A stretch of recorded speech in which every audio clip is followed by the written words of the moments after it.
Alô amigos do curso de Pedagogia, nota 5 no ENAD, é sempre bom lembrar, se não o melhor curso de Pedagogia do Estado do Ceará.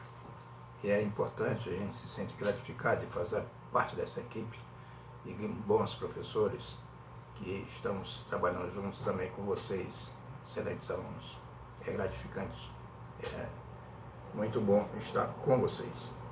E estamos continuando o capítulo 5º do livro Sociologia da Educação, de Alberto Tozzi, 3 visões sobre o processo educacional do século XX. Começamos falando do pensamento de Pierre Bourdieu, sociólogo francês, que era baseado nas ideias de Émile Durkheim. Você sabe que Émile Durkheim é também francês. Ele era seguidor das ideias de Auguste Comte, também francês, que era do positivismo. E para o positivismo, a sociedade evoluiu, passando por 3 estados ou 3 estágios. O estado teológico, ou fictício, depois seguido pelo estado metafísico, ou abstrato, e depois o estado positivo, ou estado científico. Seria uma ordem natural. A sociedade sairia de um estágio e evoluiria intelectualmente, passando para outro, até chegar ao estado científico. Então, Émile Durkheim procurou criar um método sociológico baseado no distanciamento do analista, o cientista social, em relação ao seu objeto de análise, que para ele seria o fato social. O fato social teria características próprias. Não confunda, já falamos sobre isso, não confunda fato social com fato histórico. Fato histórico é um acontecimento marcante. Por exemplo, eu posso dizer que no dia 24 de agosto de 1954, o presidente Getúlio Vargas do Brasil suicidou-se. Isso foi um fato histórico. Mas o suicídio, para Durkheim, é considerado um fato social. Estudado não pela psicologia, mas pela sociologia, exatamente porque tem características próprias, a exterioridade, a generalidade, a coercitividade. São 3 características básicas do fato social. E as ideias de Durkheim exerceram influência sobre Pierre Bourdieu, que vai associar o pensamento de Durkheim à visão estruturalista, e que ele é um tanto pessimista em relação à possibilidade do indivíduo romper com todas as pressões exercidas pelas estruturas sociais sobre o indivíduo. Segundo ele, Pierre Bourdieu, até mesmo aquele indivíduo que se considera livre, que se acha agente transformador da sociedade, na verdade ele não passaria de uma marionete manipulado pelas mãos invisíveis das estruturas sociais. É uma visão tanto pessimista de Pierre Bourdieu, e que tira a possibilidade do indivíduo ser sujeito da sua própria história, agente de transformação. E para isso ele precisa pensar pela sua própria cabeça. Lembrando agora de Kant, na concepção da ética kantiana, ele chama de menoridade intelectual a incapacidade do indivíduo pensar por si mesmo, sem a tutela de um outro indivíduo. E, voltando a Durkheim, ele dizia que a consciência individual introjeta a consciência coletiva. Ou seja, para onde o indivíduo vai, frase dele, Durkheim, se leva a sociedade em sua cabeça.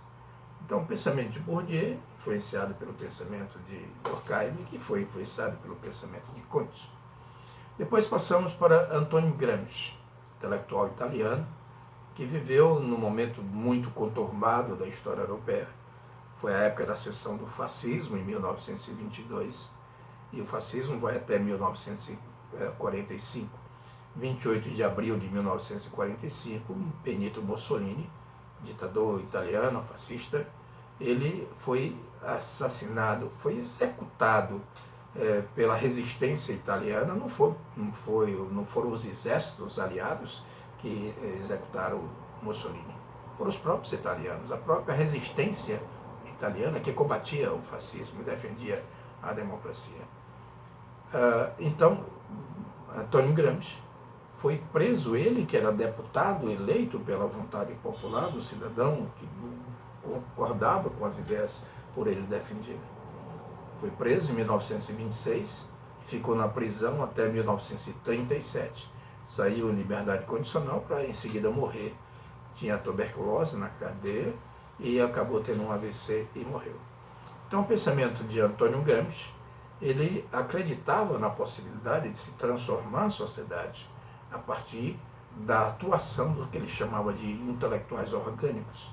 Aqueles intelectuais que procuravam dar sentido, dar uma fundamentação teórica para uma atividade prática, transformadora, ativista, que não basta você ter apenas ideias se você não colocá-las em prática. E isso, vamos nos reportar ao pensamento de Marx, na 11ª tese sobre Ludwig Feuerbach e o fim da filosofia clássica alemã, quando ele diz: os filósofos se limitaram a interpretar o mundo de diferentes maneiras. O que importa é transformá-lo, é agir no sentido de mudar o mundo. Mas mudar para o quê?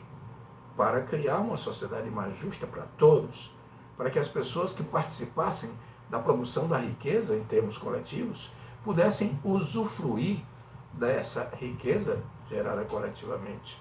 Era a libertação da alienação do trabalho.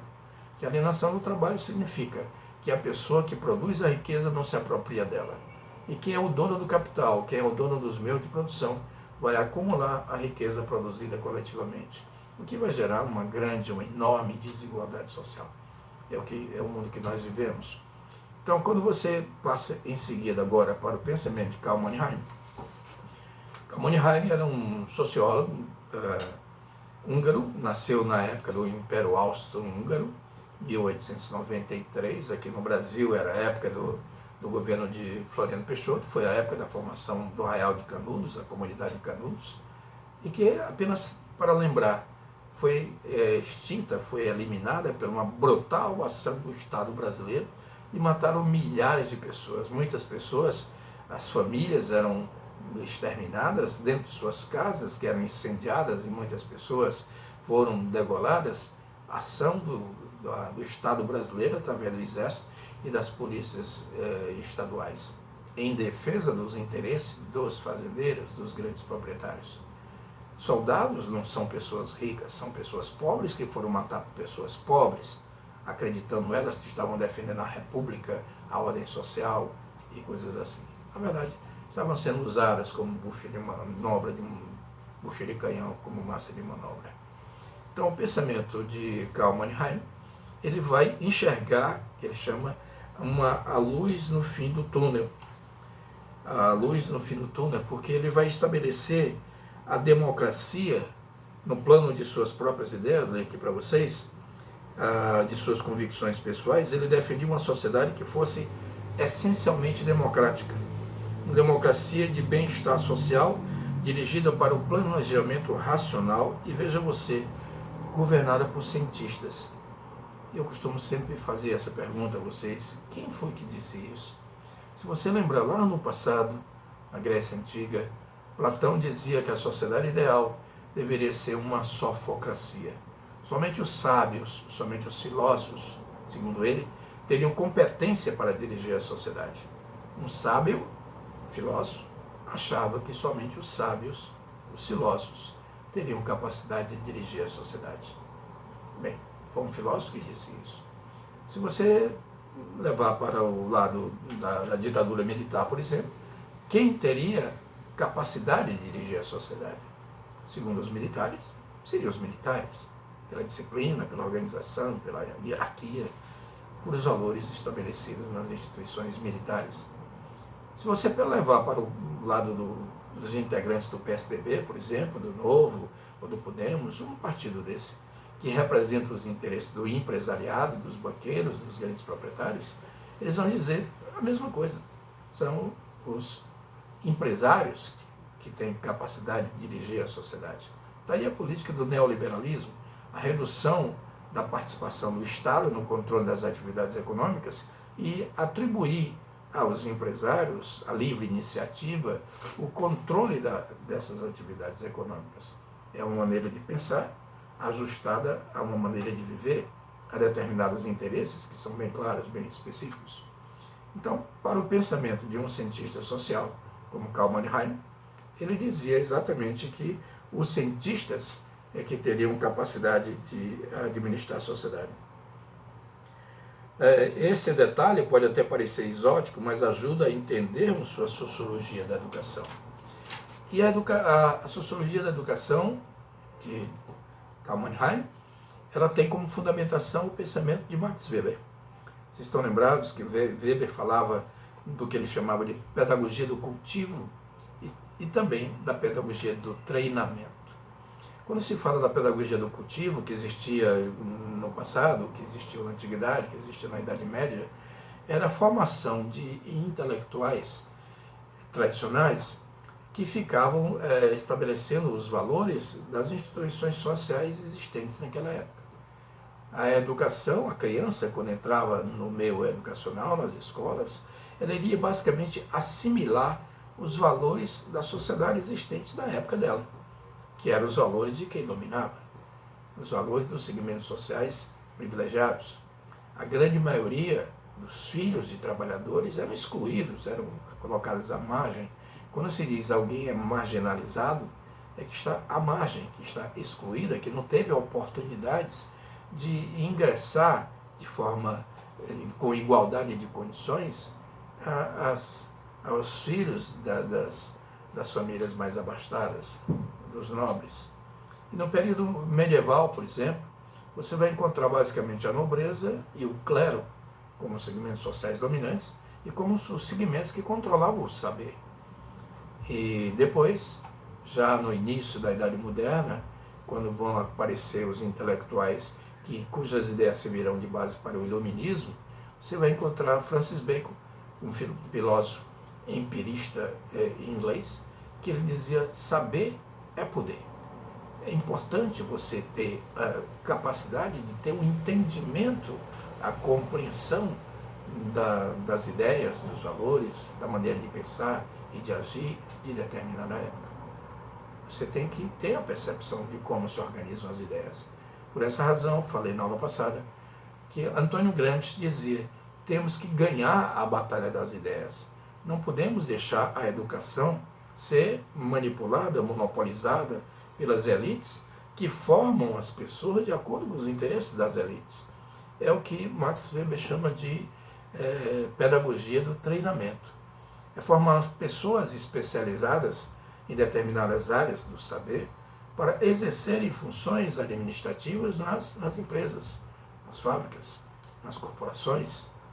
É a política de treinar, não de desenvolver a capacidade de pensar, de refletir, uma visão holística, uma visão abrangente do todo, não separar elementos que são inseparáveis. A maneira de pensar de uma época está associada aos valores dominantes naquela época e lugar. Então, se você fala na antiguidade, você fala numa sociedade escravista. Sócrates, Platão, Aristóteles, todos os grandes nomes da filosofia da antiguidade estavam ligados a uma filosofia, a uma ideologia escravista. E justificavam a escravidão em função da própria natureza humana. Nós comentamos isso. Algumas pessoas nascem inteligentes para pensar e mandar. Outras nascem corajosas para lutar e defender e manter a ordem social. E outras nascem brutas para trabalhar e obedecer. Isso é a justificativa da desigualdade social. Da mesma maneira, quando chegamos à Idade Média, nós vamos encontrar a doutrina das três ordens.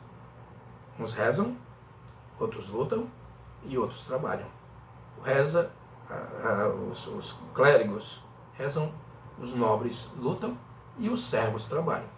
Já não é mais uma sociedade escravista, são as relações servis de produção, são relações verticais, em que a nobreza, dona dos meios de produção, donas da propriedade, usufruiu do trabalho dos servos, que eram obrigados a trabalhar 3 dias por semana para pagar a corvéia. O trabalho de uns sustentava o parasitismo de outro. Então, quando passamos para a pedagogia do treinamento, definida por Max Weber, analisada por Max Weber, ele fala que as pessoas eram levadas nas escolas a um treinamento específico, ou seja, qualificá-las para exercer um trabalho profissional nas empresas.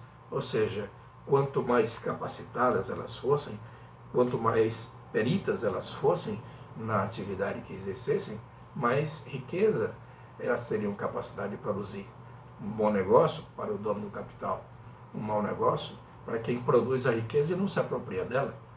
Na visão de Marx, Ele chama isso de alienação do trabalho.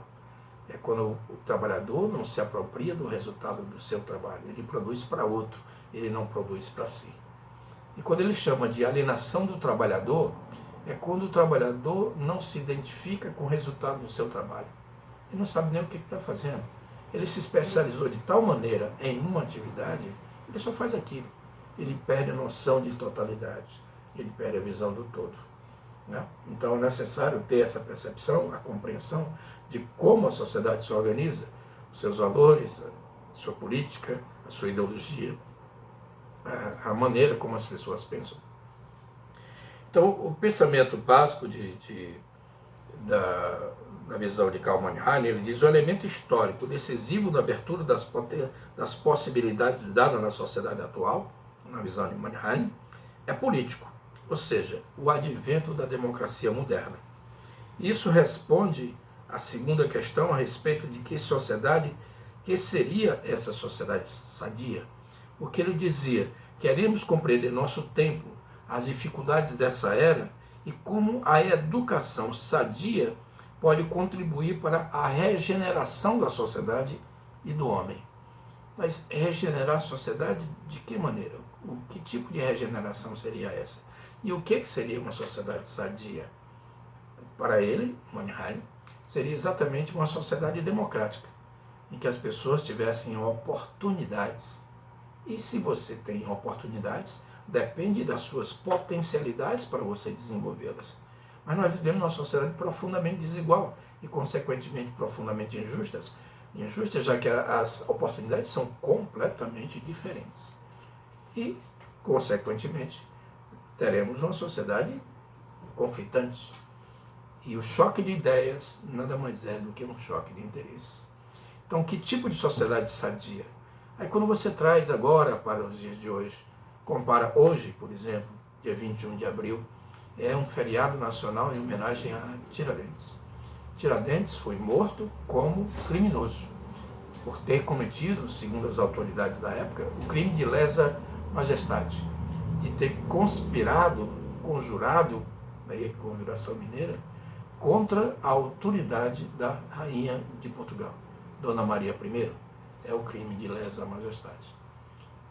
Ora, mas se a pessoa é brasileira e o Brasil era uma colônia explorada por Portugal, seria dever do brasileiro lutar pela independência do Brasil, conquistar a sua liberdade.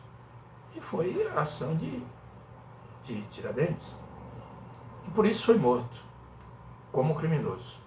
Se passaram mais de 100 anos para aquele criminoso viesse a ser hoje um herói nacional, homenageado como feriado nacional. Veja como as coisas mudam. E o que é cometer um crime? É infringir a lei, mas e o que é uma lei? Quem foi que fez? As leis eram feitas por Portugal em defesa dos interesses de Portugal, contrariando os interesses dos brasileiros. Lutar pela liberdade é conquistar o direito de agir de forma livre em oposição às estruturas de um poder autoritário.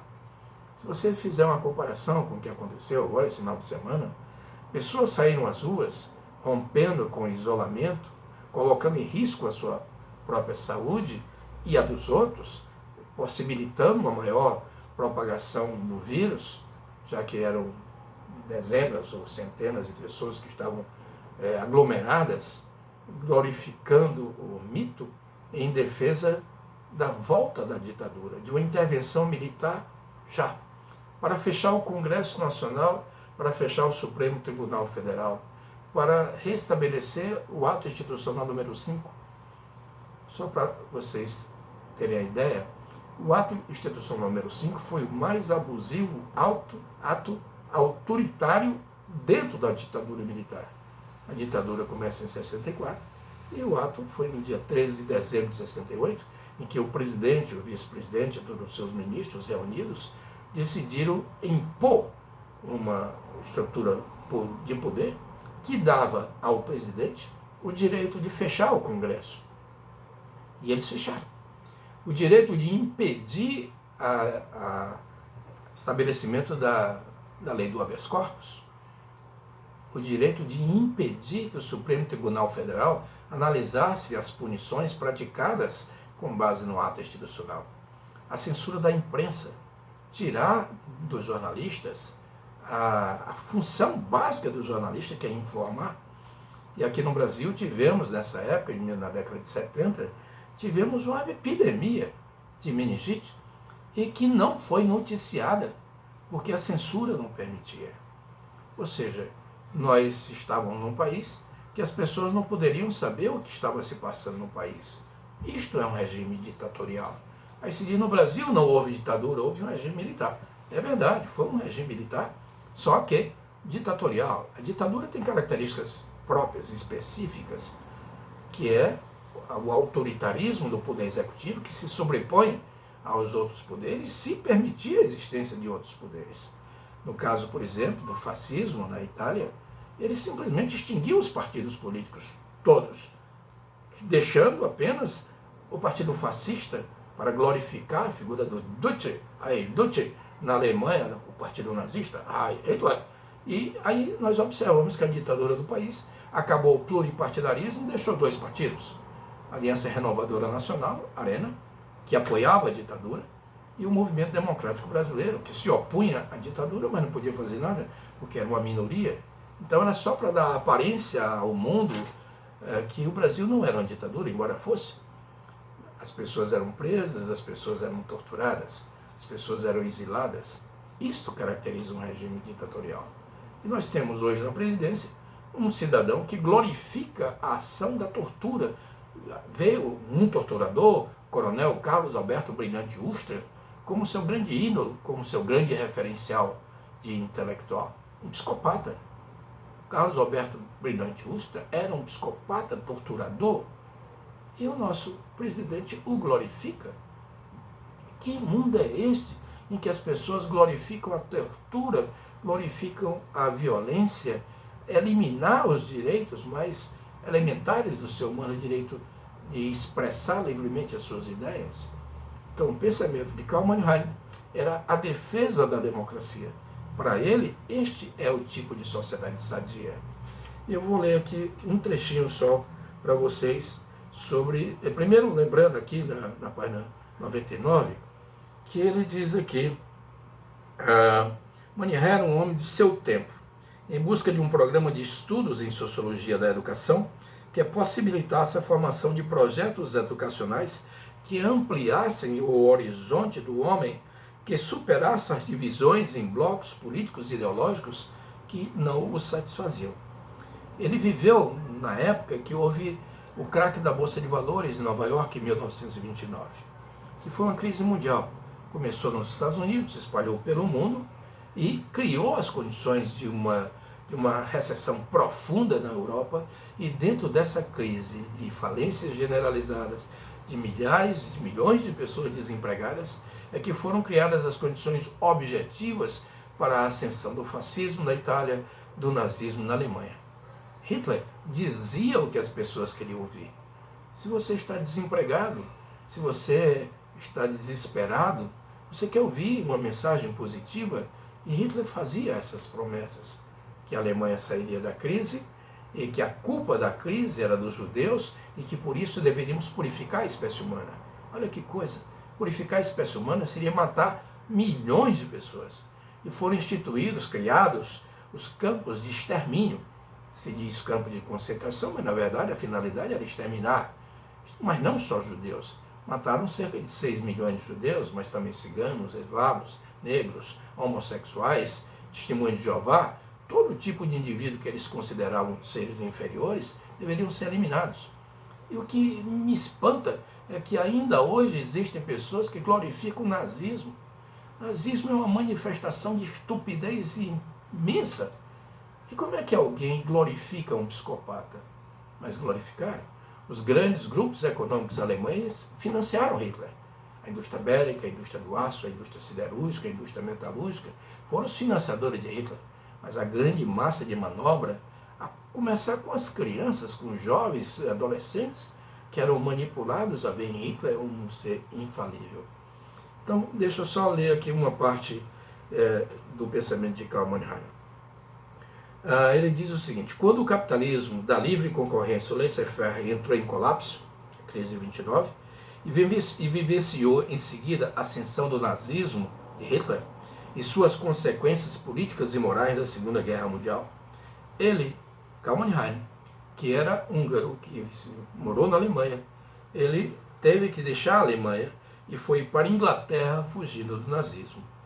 Episódios dramáticos da história do século XX que Weber não chegou a presenciar.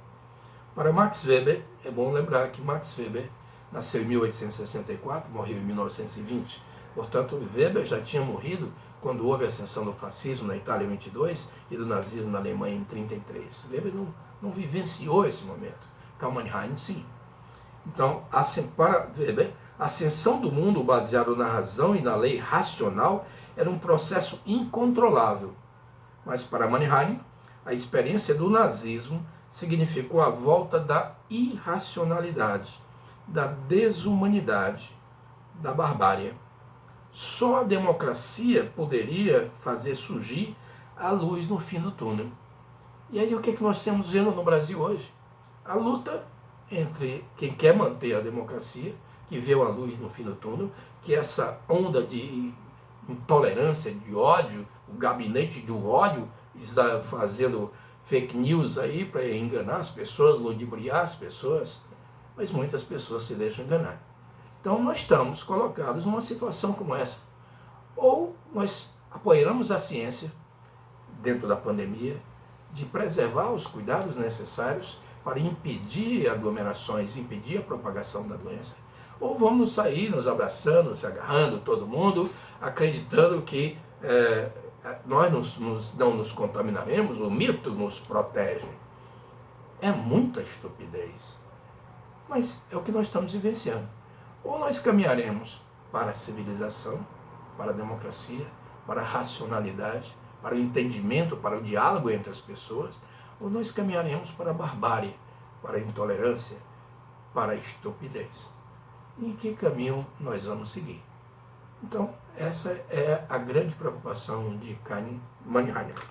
A julgar pelos desdobramentos do capitalismo mundial, depois de 1945 até 1970, Mannerheim estava certo.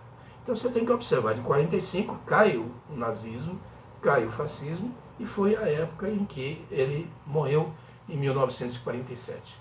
Ele acreditava que o mundo estaria caminhando de volta para a democracia, tendo superado a barbárie, a estupidez do nazismo. Aí quando você vê, no pleno século XXI, 2020, pessoas glorificando o nazismo, você começa a pensar que o Karl Mannerheim não tinha tanta certeza assim, não tinha, as ideias dele não eram tão colocadas em prática, que a humanidade caminharia necessariamente para a civilização. É lamentável, mas é o mundo que nós estamos vivendo. E nós, estudantes, professores, até interagindo uns com os outros, podemos debater, filosofar qual o nosso papel social, que tipo de mundo nós queremos criar. E vamos acreditar na ciência, vamos acreditar na civilização, no diálogo, deixar a intolerância, o ódio para a estupidez de quem a defende. Muito obrigado, até a próxima, se cuidem, fiquem em casa.